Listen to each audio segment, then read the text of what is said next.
বেগুন সর্ষে দিয়ে ইলিশের তেল ঝাল বানাবো, যেটা তার জন্য বেগুন নিয়েছে এরকম কেটে বড় বড় করে, ইলিশ, সর্ষের তেল, ফোড়নের জন্য কালো জিরে, কাঁচা লঙ্কা, লঙ্কা বাটা, সর্ষে বাটা, নুন, হলুদ।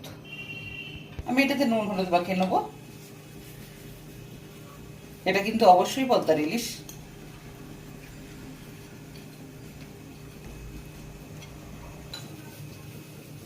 হয়ে গেছে, এবার আমি সর্ষের তেল দেবো।